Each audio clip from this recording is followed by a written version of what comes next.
Professor, thank you very much. Good evening, everybody. It's very nice, a great pleasure for me to be here at Wheaton. This is the first time I've been on this campus. And I only arrived in the late afternoon, so I only saw a little bit of it, but it's a beautiful campus. We had a chance to meet with about 20 students for an hour and talk about global politics, which was invigorating. They asked great questions. I can't attest to the quality of the answers that I gave, but I enjoyed the session. Just had dinner with 5 members of the faculty. And I'm impressed by what you have here and what you've built here over more than 150 years. Impressed by the fact that you have a very definite foundation and a mission as well. I had hoped when I received this invitation from the professor to be able to come here and to congratulate at least some of you on the victory of the Chicago Cubs in the World Series. As a longtime member of Red Sox Nation, I'm from Boston. The Cubs and the Red Sox had the greatest losing streaks in baseball history until the last decade. We broke out of that. The Cubs haven't yet. But all of Red Sox Nation was rooting for the Cubs. I'm sorry you didn't make it. But it's very nice to be here. I'm looking forward to your questions and to your comments and to ideas, but I do have to sing for my supper. And I wanted to talk about the great challenges that our country faces around the world. And I say that with all seriousness. As Professor Amstutz said, I spent a lot of time in the American Foreign Service, living in Africa and the Middle East and Europe, working at the White House and State Department over 27 years as a career Foreign Service officer. So I was a career civil servant. I worked for both Republican and Democratic administrations, every administration from Jimmy Carter to George W. Bush. That's a broad ideological range in American politics. But like our career military, we need people who will serve regardless of administration, to serve on a non-political basis and serve the country. And that's what my colleagues, the men and women of the Foreign Service, do for our country every day of the year. When I think about my career, it began in the height of the Cold War in 1980. The first 10 years of my career were the tough years when the Soviets were strong, were challenging American power in the Middle East, but President Reagan, President George H.W. Bush faced them down. And I think one of the most memorable days I had was, I was telling the students this earlier, Christmas Day 1991. December 25th, 1991 was the day that the Soviet Union imploded. This huge monolithic power that matched us, certainly in terms of nuclear weapons capacity, strength of their army. It didn't match us ever in terms of what we believed in. We believed in human freedom. We do believe in human freedom. We believe in human rights and democracy and the rule of law. The Soviets didn't believe that, but they matched us militarily. To see that empire crash and burn and just to dissolve was an extraordinarily uplifting experience. I'm not sure that we are one of the victors of the Cold War. The people of Eastern Europe were the true victors. They liberated themselves, the Ukrainians and the Czechs and the Poles and the Hungarians and Bulgarians, but we were part of it. We held the line for 40 years. And I never thought that we'd go back to a divided Europe. It was quite a day. I then served for another 10 years, mainly for President Clinton. I was his advisor in the White House on Russian affairs after the fall of the Soviet Union. Then I became his ambassador to Greece and spokesperson at the State Department. When, as Charles Krauthammer of the Washington Post said, America had its unilateral moment, its unipolar moment. We were so strong relative to every other country in the world from, say, the end of the Soviet Union, December 91, until, say, September 11th, 2001.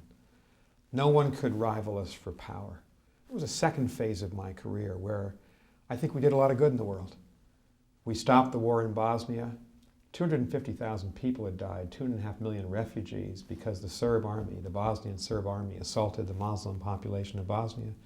And 20 years ago, this month, at Dayton, Ohio, after the United States military had made its voice felt with the Bosnian Serbs, we negotiated a peace agreement to end that war. 2 years later, we stopped 1 million ethnic Muslim, Kosovo Albanian Muslim from being annihilated by the Serb army again, and Kosovo stopped that war. And America was a power that was able to use its military influence and its diplomatic influence to do some good things in the world. Then came 9/11. I was American ambassador to NATO in Brussels on 9/11. And I remember being unable, when I called back to the State Department and White House to find out what was happening, couldn't find anybody. We'd evacuated the State Department because it was under threat of attack. We'd evacuated the White House, as you all remember, and Vice President Cheney had to go into the bunker with officials because President Bush was on Air Force One. It was a really frightening moment to be overseas, to watch what we now know, what we subsequently learned were 21 young men not representing a state, but a despicable cause with hatred in their hearts, to watch them strike the symbols of our economic system, Wall Street, strike the Pentagon, symbol of our military power. Flight 93 will never know where it was headed, the capital of the United States, the White House. That was a frightening moment. And at NATO, that's our major alliance in the world.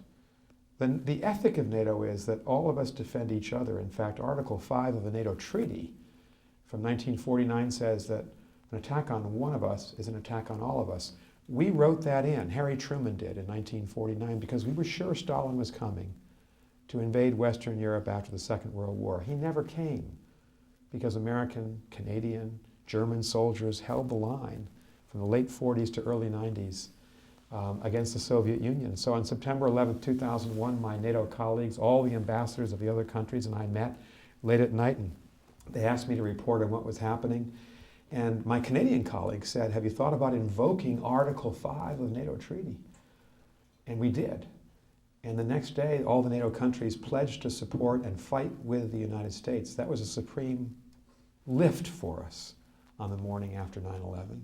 I remember calling back to Condoleezza Rice, the National Security Advisor, to say, all the allies want to go to war with us. They want to invoke Article 5. They want to stand with us against whomever attacked us, because even by the evening of the 11th of September 2001, President Bush had not yet said what we all suspected, that it was Osama bin Laden and al-Qaeda who had attacked us. And I thought it was extraordinary that the Danes and the Belgians and the French and the Germans and the Italians and the Spaniards and the Canadians would pledge, and the British, to go to war with us when they didn't even know. I couldn't even tell them who had attacked us.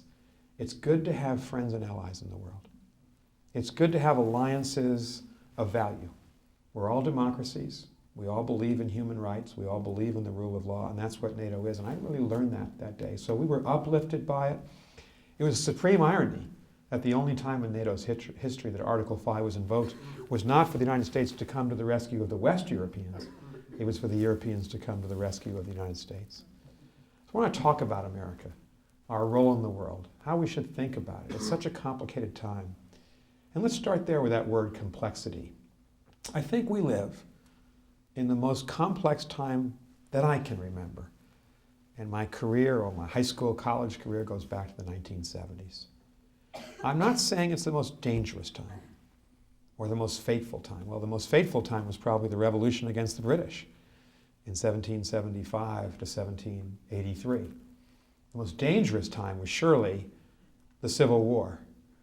Or in New England, the Civil War was known as the Rebellion, the great rebellion of the South against our Union, and the war over slavery. That was the most dangerous time, when the country split, when I think statistically every family lost somebody in that terrible war, American against American, 1860 to 1865. But we may live, if not in the most fateful or dangerous time, the most complex time. Because just think of what we're facing out there. And I'm going to start with the dangers and challenges, and I'm going to end with hope. So don't get discouraged as I go through this. But when President Obama, from this state, son of Illinois, when he goes into the Oval Office every day, that inbox called national security, foreign policy, about mile high, filled with problems. And the first collection of problems, and we talked with the Wheaton students earlier today about them, are the big global problems that we face. The problems that connect 7.5 billion of us on Earth, there are 7.5 billion human beings, and 195 nation states. In academia, we call them transnational problems. So they're the problems that are going right through our borders, over our borders, under our borders. We can't, even the distance of North America, even the Atlantic and Pacific, can't protect us from climate change. And next month in Paris, those 195 countries, representing the 7.5 billion of us, will try to have the first global compact where all of us pledge as countries to reduce our carbon emissions to avoid an environmental catastrophe in the lifetime of some of the students in this room. That's a big issue. It's an important issue. And I am not a climate change denier. I believe that the 1,200 global scientists on the Intergovernmental Panel on Climate Change are right that people have produced, through fossil fuel use and consumption, a global environment that's at risk. There's nothing more important than that. But think about the other issues that are in that basket of global issues where we've got to be creating coalitions and alliances on every single one of them, and they'll be different in each case to be successful. How do we fight trafficking of human beings? There are organized rings that exploit mainly young women and children all around the world, traffic them for the most evil and barbaric reasons. And it happens in Chicago, it happens in Boston, where I come from, it happens in every continent in the world. We've got to be united.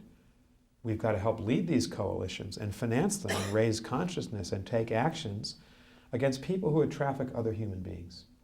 Think about the crime cartels that have been established on a regional basis and on a global basis to rip us off, to conduct massive exploitations of businesses and of human beings, global crime cartels, global drug cartels. And you know, Americans can't stand aside in a virtuous way and say we've got nothing to do with the production of heroin or cocaine when it's our demand pulling that all into the United States. And I worked for Secretary James Baker in the Bush 41 administration. I remember him saying diplomatically to some of our Latin American friends, we recognize that we are at least one half of this problem in the United States. We may not be producing the heroin, but we're certainly pulling it into the streets of every town and city in the country. Think about cybercrime as another global problem. This is relatively new. I don't think anybody mentioned cybercrime in the Tiffany Lecture, and I'm honored to give that lecture, Professor, 10 years ago. But think of the dimensions of threats from cyberspace. The military is now, the Pentagon has created Cyber Command in Washington. They're not just recruiting now, special forces, people who are physically fit. They're recruiting lots of geeks who can represent and defend the United States through cyber warfare. And if you think about the earliest minutes of a global conflict, if someone knocked out our GPS satellites, they'd blind the U.S. military from the first moments of a war. Think about what would happen if in a cyber war or cyber espionage situation our financial system was compromised. Assume that cyber criminal gangs have already invaded your iPhone and your laptop. Assume it. Assume that every business in this country that has intellectual property at its heart, and that's a lot of our businesses in our knowledge economy.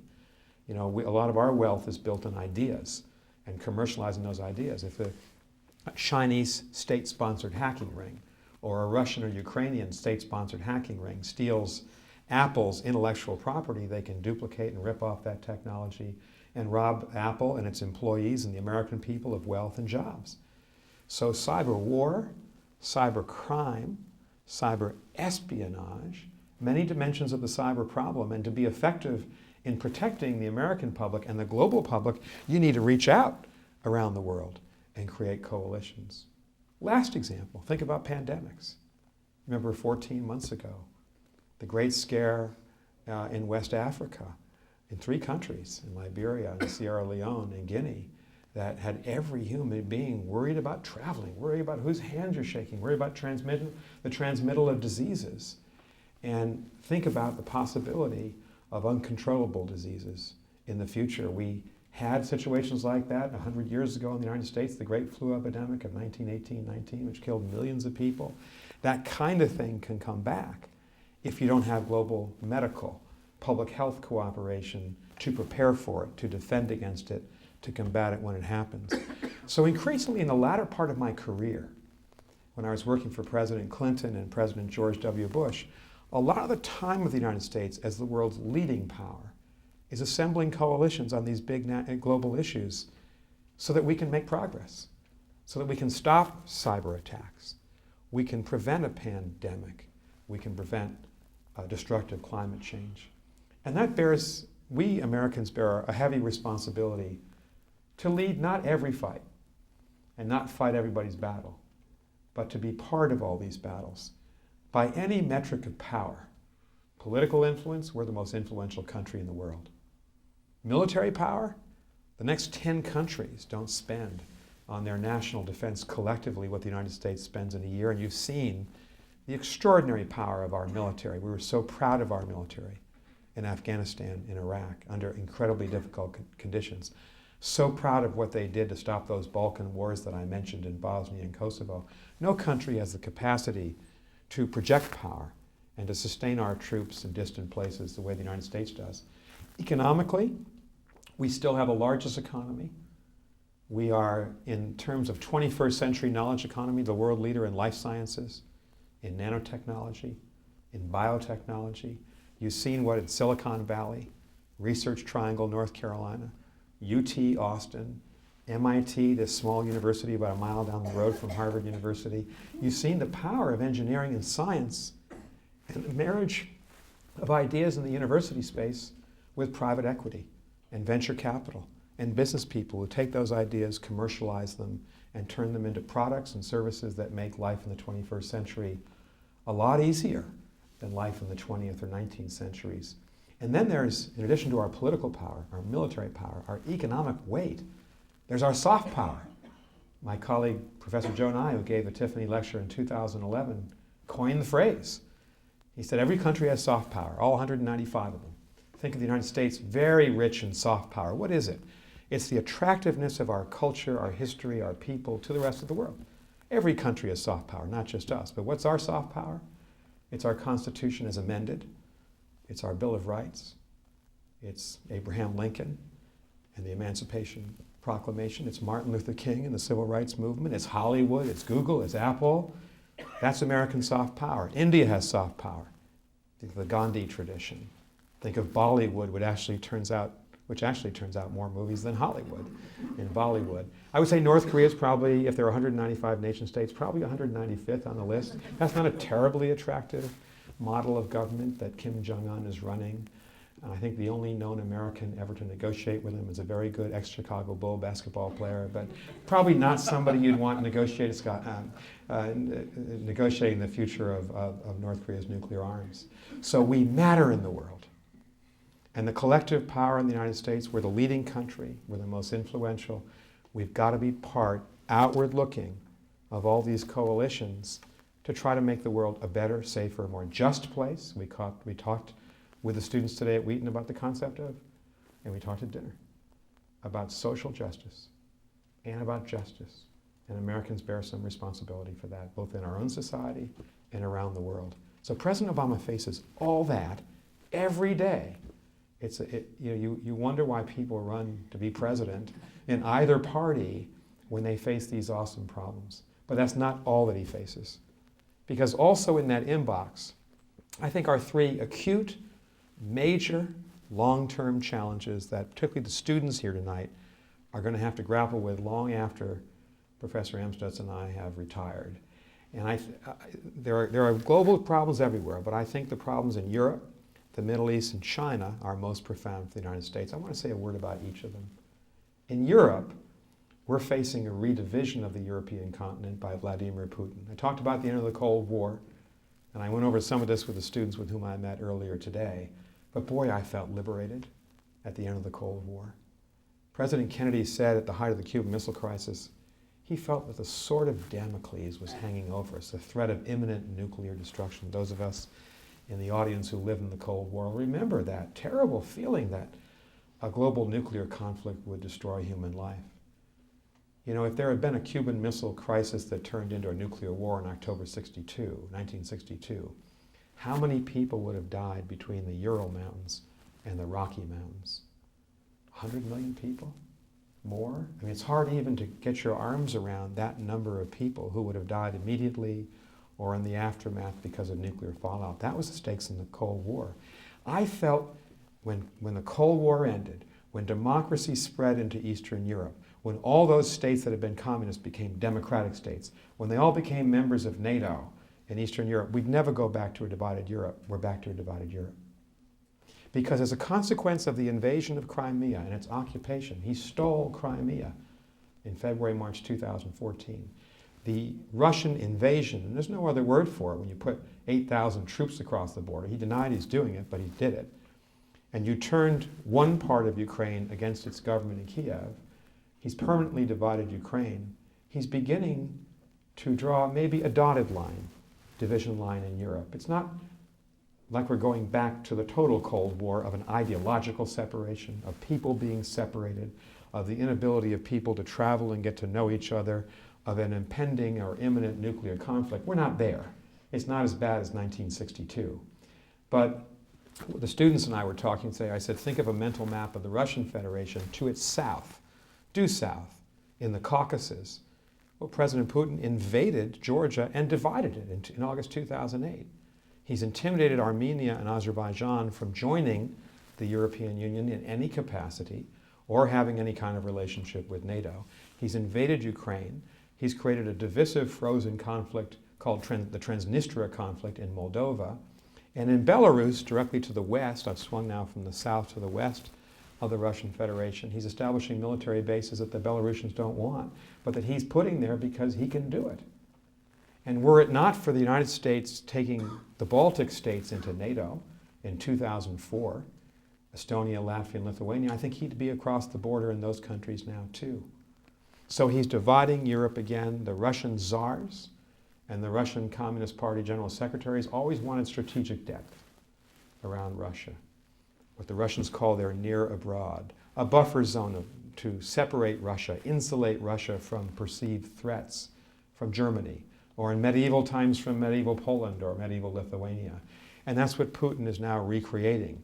It's antithetical to everything we believe about the modern world, that people should be free to choose their futures. They should be free to live in democratic societies.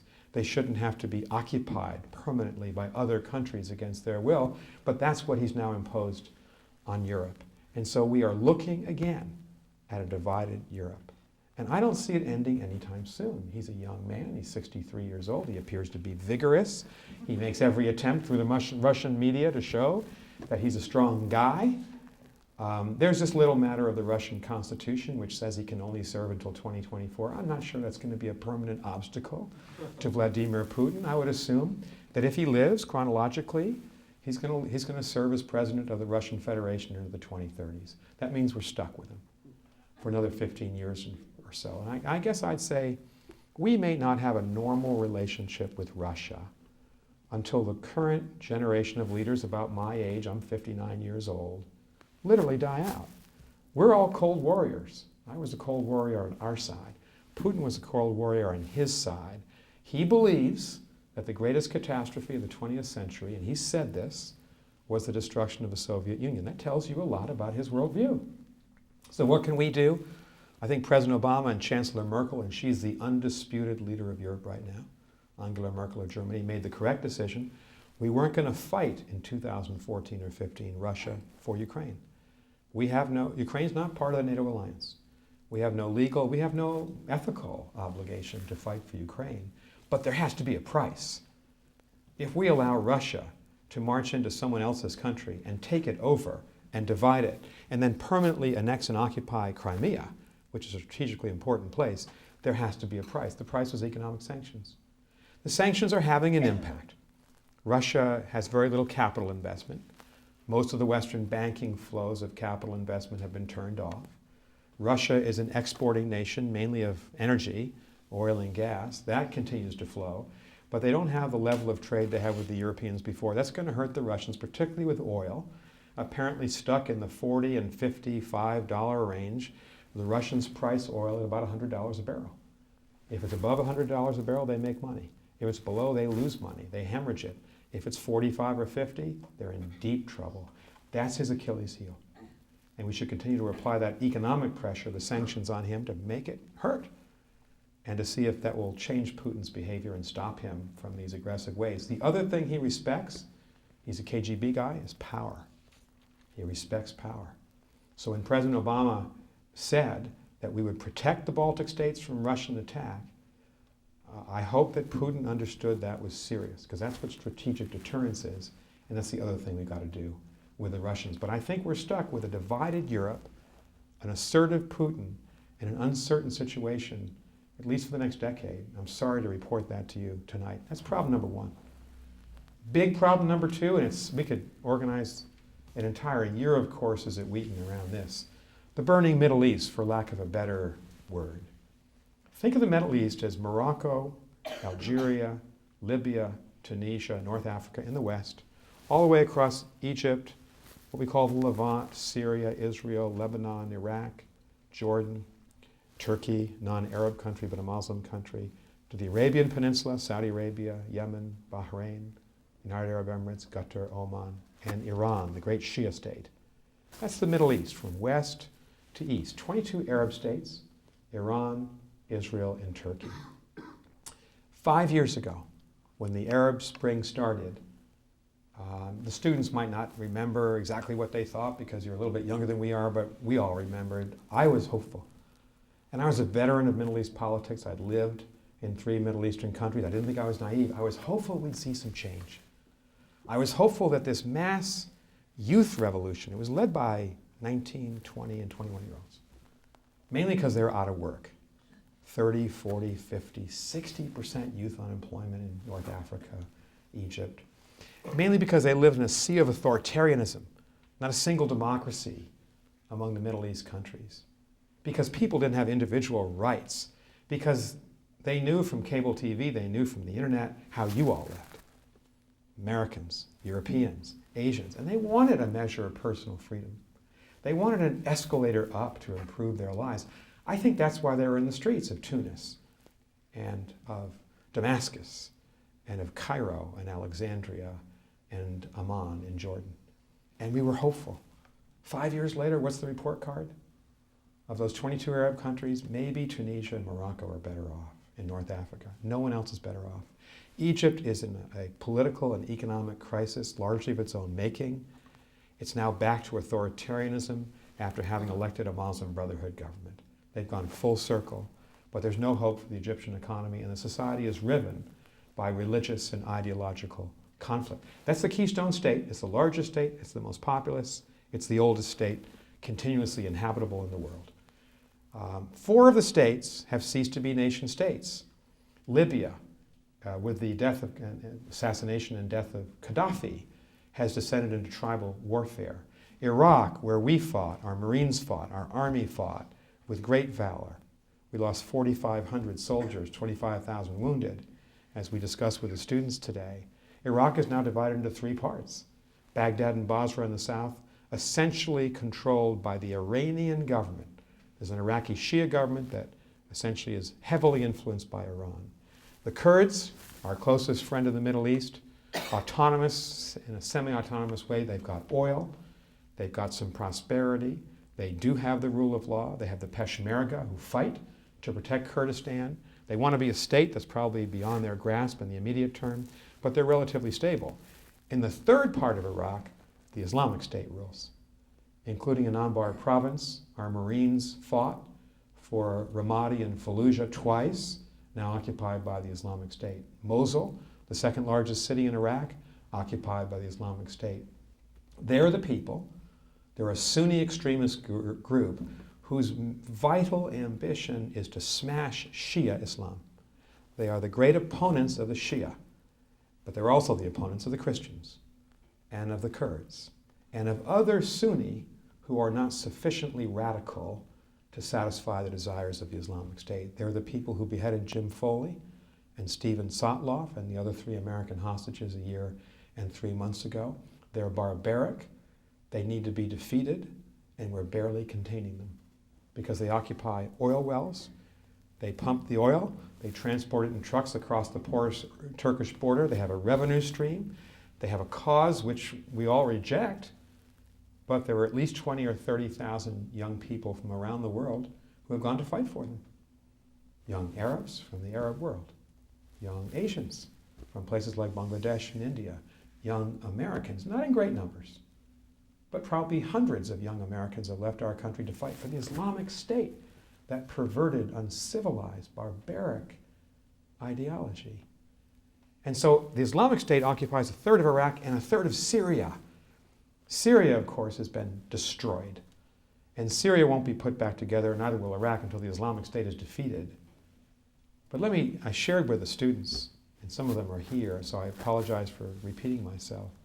Let me just give you one data point to illustrate what's happened to Syria. It's the worst civil war in the world.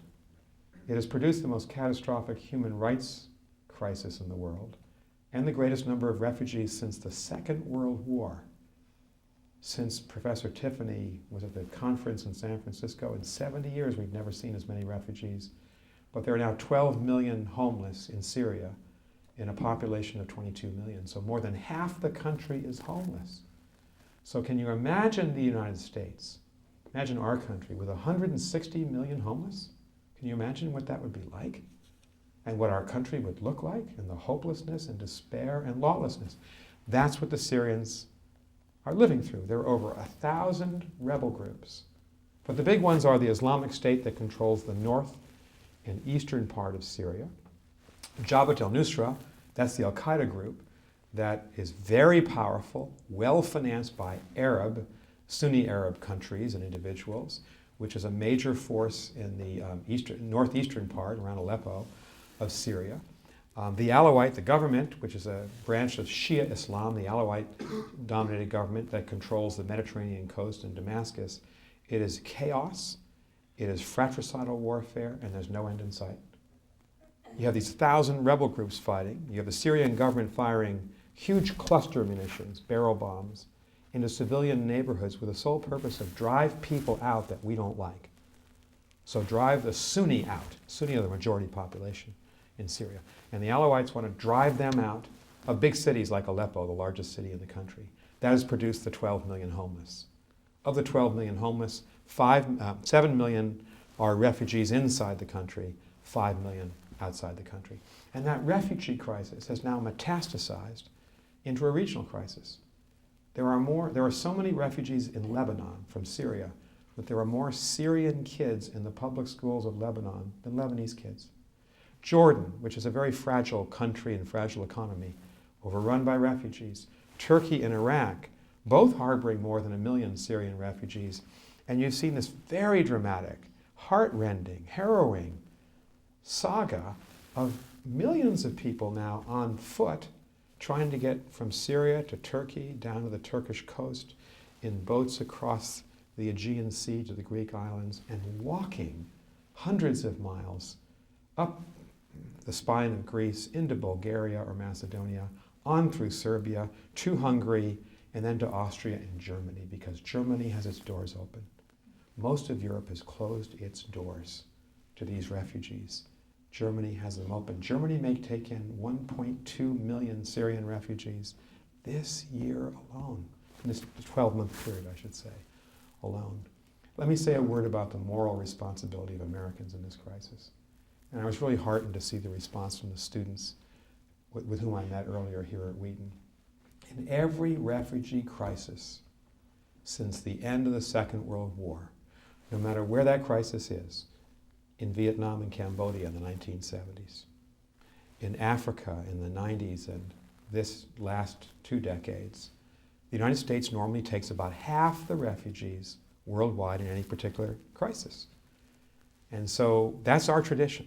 In Republican administrations, in Democratic administrations, because we're a huge country, because we're a wealthy country, because we're an immigrant nation, we can never forget the fact we all come from someplace else. And we're a refugee nation. Henry Kissinger was a refugee. Madeleine Albright was a refugee. Albert Einstein was a refugee. The United Nations has said to the United States, could you take 100,000 Syrian refugees, which is not half, in the next 12 months? And we said, we'll take 10,000. And there are millions of refugees. We'll take 10,000. And this is not a partisan thing in Washington. Republicans and Democrats are saying, well, we got to be careful. It'll overwhelm our country. We can't know if some of these people are going to be ISIS fighters. That's why you check people. That's why you run their names through databases to make sure they're not criminals or terrorists. Of course you do that. But we've never reacted this way before. After the Vietnam War, where we fought the Vietnamese for 13 years, we took in well over 1 million Vietnamese over several years when I was in high school in the 1970s. They're one of the most productive immigrant groups we've ever had in terms of level of education and success in business. The Vietnamese in Houston, Texas, the Vietnamese in Southern California, the Vietnamese in Arlington, Virginia, tremendously successful. This is who we are, and yet we're closing our doors. And I don't understand it. I think it's a political issue for us. I think it's a moral issue. I think it's a faith-based issue.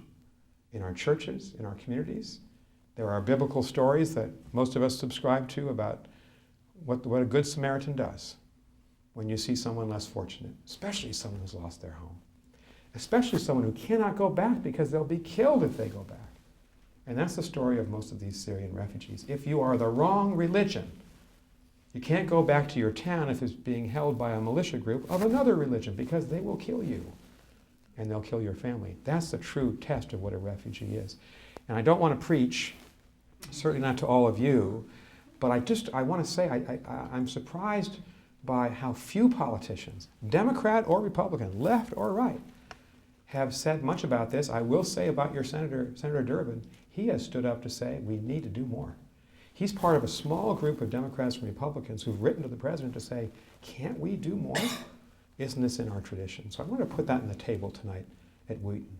But what we do about the Middle East, how do you put all this back together again? I think you have to assume a decade or more of instability, revolution, and violence. And I'm sorry to say that, but analytically, objectively, with 4 big civil wars underway, 4 countries crumbling, with a Shia-Sunni rivalry and open warfare as an overlay, and with a mass exodus of people out, I just don't see how the Middle East is going to be put back together easily again. We have to stay there.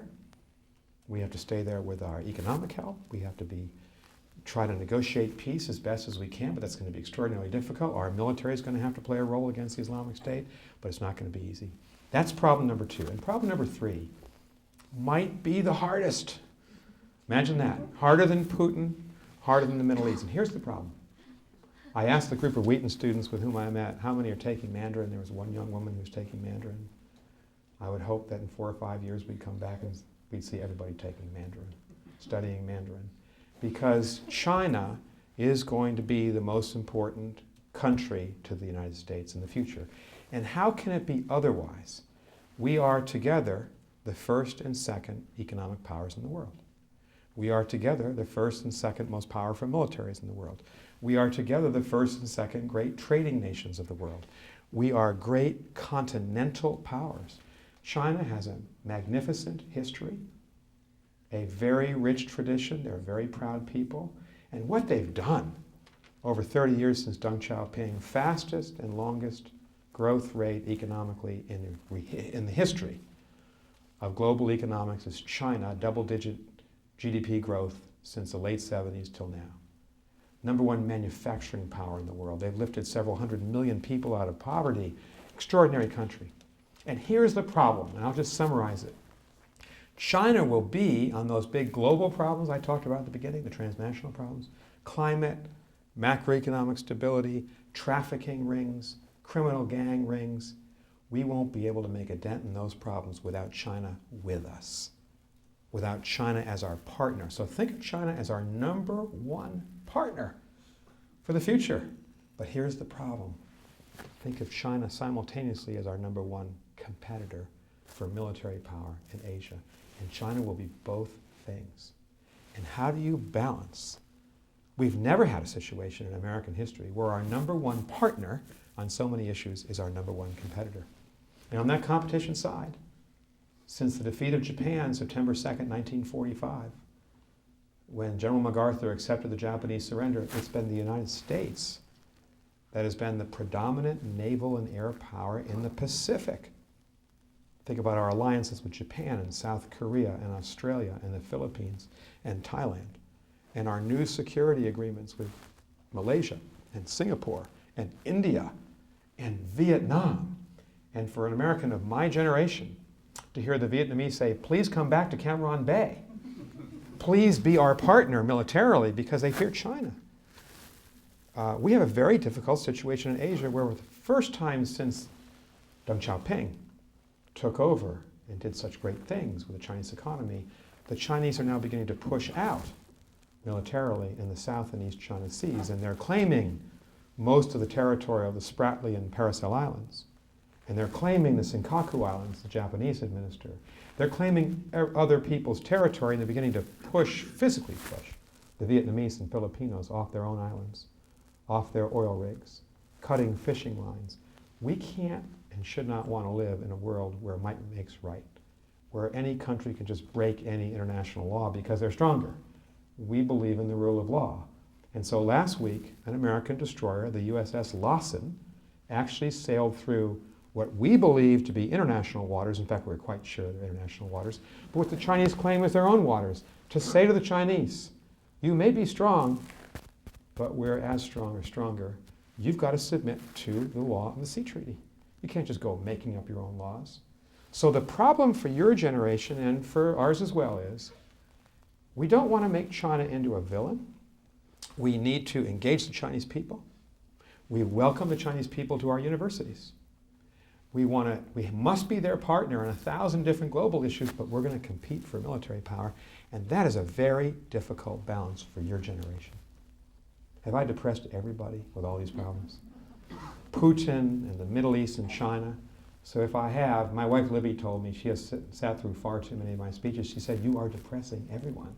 When you talk about these global problems, she said, are you hopeful about anything? So last autumn, I said to my class, are you hopeful? Where are the global trends that give you hope? And here's what came back from my class. I'm going to end on this, mercifully.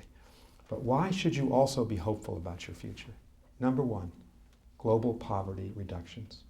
Let me give you a metric, an anecdote from a Nick Kristof column about a year. He writes for the New York Times, about a year and a half ago. He looked at a UN study on global development, United Nations data. In 1980, 1 of every 2 human beings lived below the UN poverty line. That's not too long ago. So the UN says if you make $1.25 a day or less, you live in extreme poverty. That's the poverty line. In 1980, 1 of every 2 human beings on Earth lived in extreme poverty.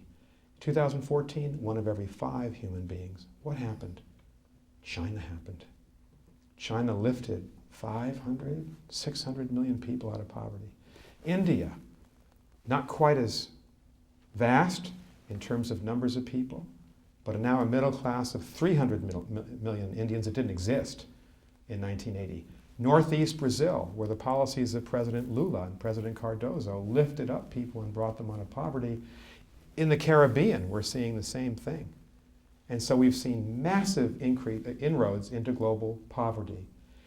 There are far too many poor in the world. Of the 7.5 billion, at least 2.5 billion are still poor.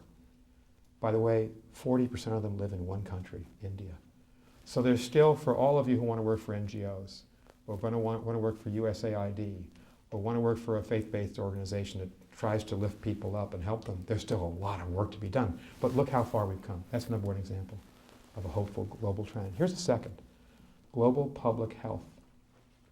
We haven't eradicated a disease since the eradication of smallpox. And yet within 3 to 4 years from today, polio can be eradicated from the face of the earth if in 2 countries, Afghanistan and Pakistan, Muslim communities would allow, and they currently object, their kids to be vaccinated. If that will happen, the United Nations and the United States government believe that polio can be eradicated by 2015. Imagine what a great human accomplishment that will be. That was a scourge until Dr. Salk developed his vaccine in 1952. Bill Gates came to Harvard 2 years ago and said, we can eradicate malaria, he thought, in his lifetime, and he's my age. So sometime in the next 20 or 25 years, malaria can be eradicated. Why? Because of medical science breakthroughs. Because pharmaceutical companies marry up with development agencies. Because of the extraordinary generosity of the American people, $30 billion public health program over the last 10 years that Democrats and Republicans carried out together. Because of the United Nations agencies, because of church groups, because everyone is coalescing on the fight against malaria, the fight against HIV, and HIV incidence is significantly down from the height of the crisis of 15 years ago. The fight against tuberculosis. We can make major inroads in global public health, and people can live happier, fulfilling, much longer lives because of the confluence of science and because people want to make a difference. That's a second hopeful global trend. Let me end on a third. The United States is still a vigorous, powerful, dynamic country. I'm an unabashed patriot. I believe in our country. I'm deeply aware of how flawed we are. I'm deeply aware that we've made some significant mistakes, even in the last 10 or 15 years, and prosecuting the wars in Iraq and Afghanistan, on the Guantanamo issue, on the torture issue. There are times when we all have to recognize that our country fails. But the great capacity of our country is that we can learn from our mistakes. We are in a free society so that we can be transparent about them. At colleges like Wheaton, at colleges like my own, we talk about these. We admit them. We put the spotlight on them, and we vow never to make those mistakes again. I hope that the United States will be outward looking. I hope we won't draw in and be isolationist. And I'm confident, based on my own career in the US government, if we can maintain our own self-confidence about our global leadership role, and if we can pitch in on all these big problems and be a country that doesn't seek war, but seeks to end war and to resolve these human differences under US leadership, I think that's a positive trend line for the future. So thank you very much for listening to me. Thank you for the great honor of giving this lecture, and I'm happy to answer any question or engage in any type of conversation you wish. Thanks very much.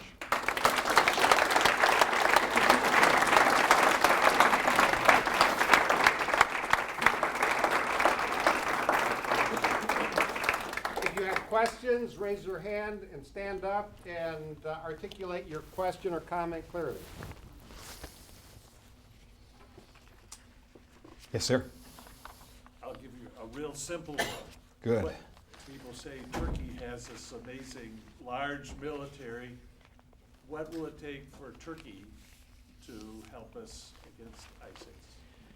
Thank you. So everybody heard the question about Turkey and how can Turkey help us engage ISIS.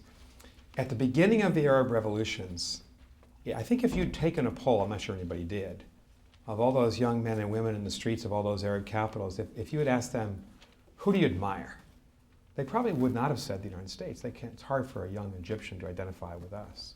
Religious differences, cultural differences, etc. Turkey. Turkey's a Muslim country. Its tradition since Ataturk in the 1920s has been it's secular, so it's not dominated by Islam. It's democratic, it's in NATO, and it's aspiring to be in the EU, and its economy was floating upwards. And in a lot of ways, I thought by 2011-12, Turkey was more influential in the Middle East than Britain, France, or Germany. Turkey was the rising power. They've had some hard times since then. Their economy hasn't done as well as they thought. Their president, President Erdogan, has grabbed too much power. He's cracked down in this democracy. There are now more journalists in jail in Turkey than any other country in the world. There are more generals in jail because he fears the military. He's thrown hundreds of generals in jail. And he soured his relationship with Europe and with the United States. President Obama reached out to him in 2009. As soon as President Obama came into office, it hasn't really paid off. And the problem with Turkey is, it is the frontline state against the Islamic State. If you look at the map, and you look at Turkey as the strongest military power in the Middle East, which it is, you say that Washington should want to coalesce with Turkey. The problem is, the Turks have an enemy that they believe is more pernicious, or at least more threatening to them, I shouldn't say pernicious, than the Islamic State, and that's the Kurds. And here's the problem. The Kurds are the largest ethnic group in the world without their own state. They live in Iran, and in Iraq, and in Syria, and in Turkey, and in Armenia. And the Kurds make up at least 15, maybe 20% of the population of Turkey. And President Erdogan is part of a nationalist movement that fears rising Kurdish political power. They just had an election on Sunday. So the most the most effective fighting group against the Islamic State has been a group called the YPG. It's a Syrian Kurdish group, and we've been working with them. In fact, President Obama just put 50 American Special Forces soldiers, Special Forces operators, into Syria last week to work with the Syrian Kurds because they have been defeating the Islamic State and taking back territory. Guess who bombed this same Syrian Kurdish group 2 weeks ago? The Turks. The Turks fear that if the Syrian Kurds defeat the Islamic State or are largely responsible, the Syrian Kurds might coalesce with the Turkish Kurds and the Iraqi Kurds, who are already semi-autonomous, to form a greater Kurdistan, and the Turks are determined to prevent that. So the problem in our war against the Islamic State is that Turkey's not helping much, because they're trying to blunt the Kurds, as opposed to the Islamic State. We're barely containing the growth of the Islamic State. We're not anywhere close to defeating them because we don't have troops on the ground. I'm not saying that we should put 100,000 American troops on the ground. I wouldn't do that. But if you can get the Syrian Kurds to fight, and if we can arm them, and if 50 or 100 American special forces can help to be their intelligence and their mobilizers and their trainers, that's not a bad deal for us. Because we can bomb forever. You're not going to defeat a strong group on the ground unless an opposing ground force meets them. That has to be Syrian rebels, Kurds and Arabs, Sunnis, and Iraqi army reconstituted. It's going to take a long time. So I'm afraid the Islamic State is here to stay for a couple of years before it's going to be defeated. Long-winded answer to a great question. Given that some of the Middle Eastern countries who we look to for leadership in the region have less than perhaps noble objectives, intervention in Iraq, for example, Iran, what is the right line to draw between American leadership in the region and utilizing the allies we can trust and rely on to fight ISIS? Really great question. I would say this: we should have learned our lessons from Iraq and Afghanistan. I think it would be a mistake to put an American army back into the heart of the Middle East. We're not welcome there.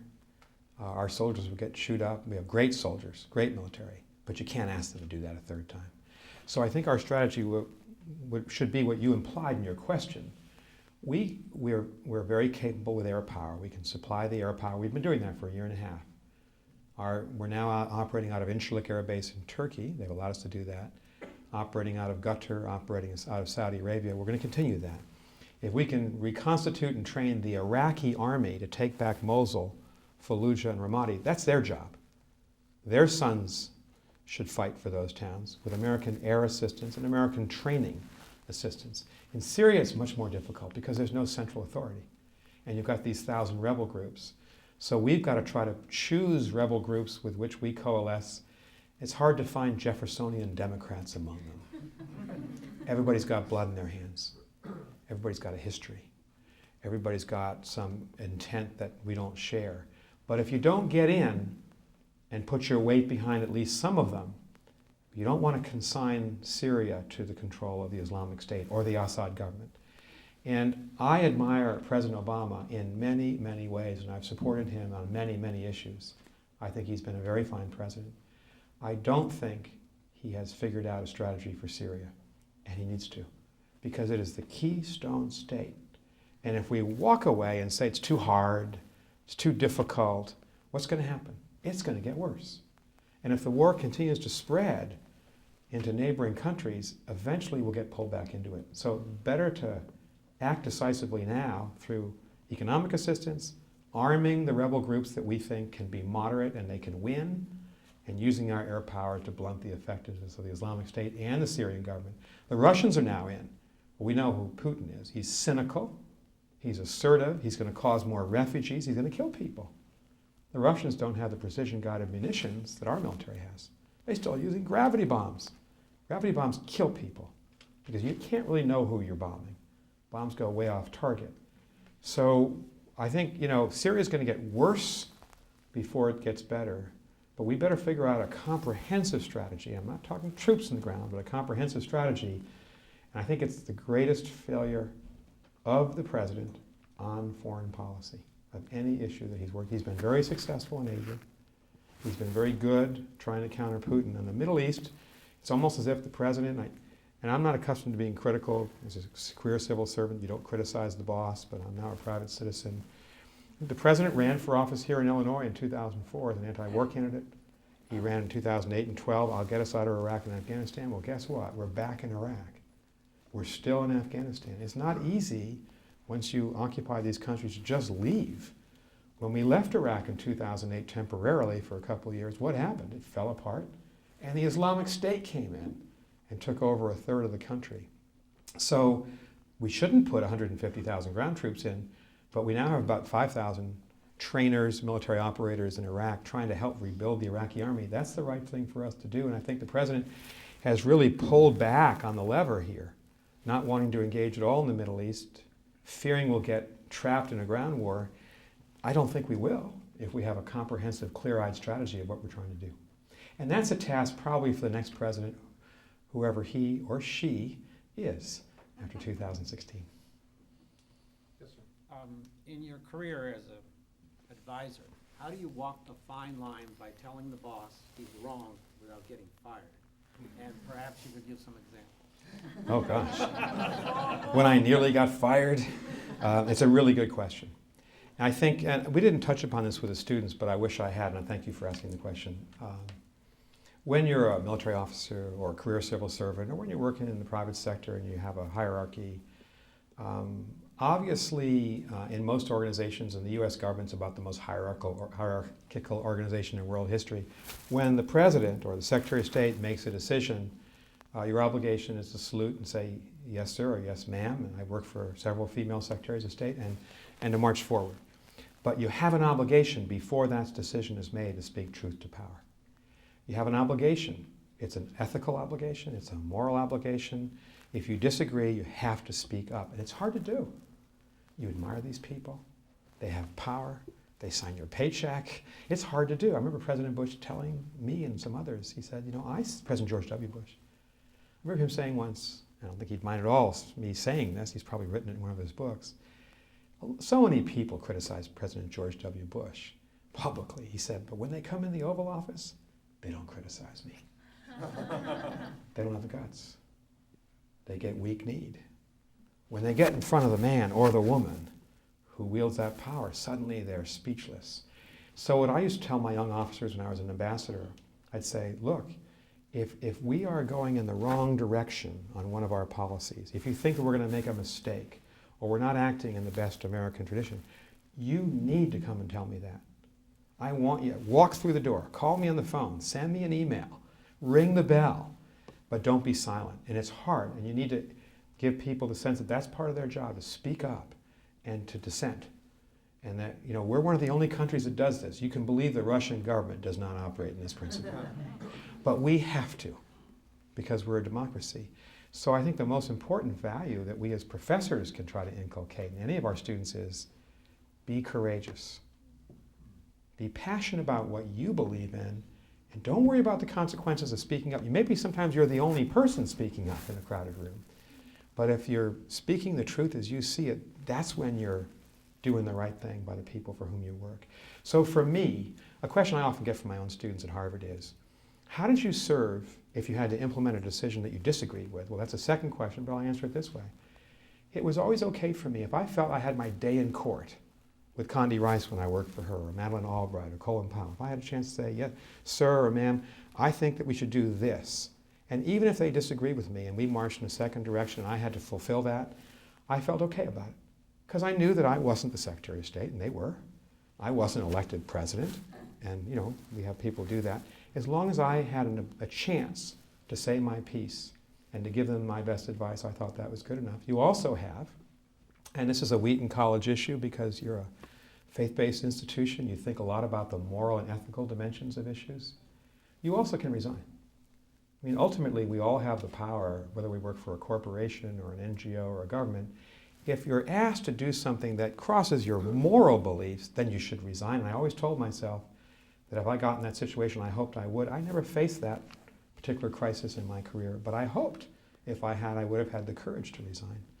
A very good friend of mine, Brady Kiesling, who worked with me at the embassy in Athens, resigned over the Iraq War in 2003. A lot of people made fun of him in our service. A lot of people criticized him. And my view was, if Brady believes that the war is against his moral foundation, he should resign. I thought that was the right decision for him. I thought he was honest in doing so. So that's also part of our tradition in America.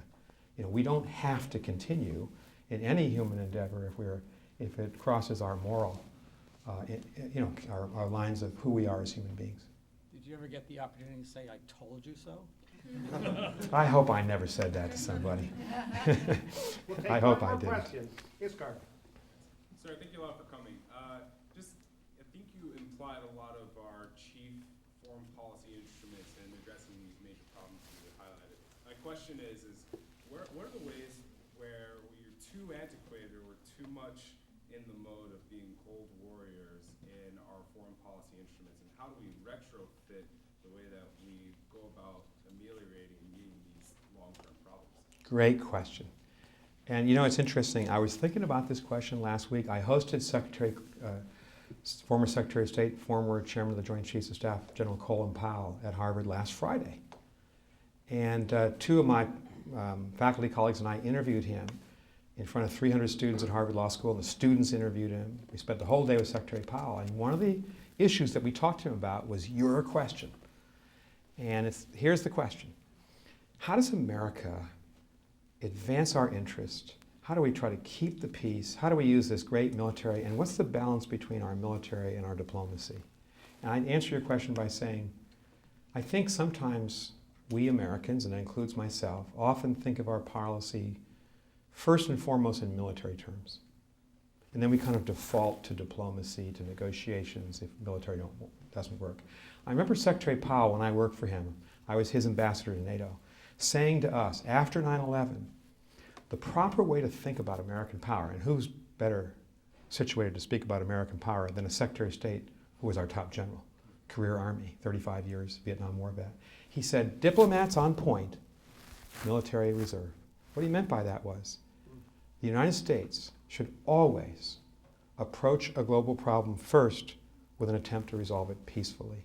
We use our diplomats. Sometimes we have to compromise. We have to negotiate. We talked about this with the students, with some pretty odious, ugly people. But that's how you end wars. And only if you fail, and there is no diplomatic recourse, and our backs are to the wall, and we're being threatened, do you use military force. He had a word for this called Powell's Rules. He was a Vietnam War vet. He was a lieutenant. He saw combat. He was a platoon leader. His generation came back from Vietnam and said, you know, we had two arms tied behind our back. We weren't allowed to win, and we wasted away for 13 years. He said, never again. And when he was in charge of the Gulf War, the first war against Saddam in 1991, we used overwhelming military power to eject Saddam Hussein from Kuwait. And it was a great victory. But then we didn't occupy his capital. We didn't assassinate him. We didn't go into Baghdad. We withdrew. And that to me was kind of the essence of what General Powell, Secretary Powell believes, that, you know, we always lead with our diplomat. You only default to military force when necessary. I think in retrospect, after 9/11, and it was understandable, we came out swinging. I was upset. I'm sure everybody in this room was upset. We were angry. 3,000 of our fellow citizens had died. Our country had been bombed by this terrorist group in Afghanistan. And so we hit them. We invaded Afghanistan. We invaded Iraq. And I think in the second term of President George W. Bush, when I was Undersecretary of State working for Condi Rice, we came to the realization we can't fight everybody. You have to pick and choose your battles. Sometimes you have to fight, but more often than not, you got to get your way through being smart, by outfoxing people, outcircling them, building a coalition against them, diplomacy. And I think General Powell had that insight for me when I was a younger ambassador, that diplomats on point, military and reserve, and almost all my military colleagues, and I'm very close to the U.S. military, worked with them throughout my career, agree with this. They understand that their job is to defend the country, but we can't fight everybody's war around the world.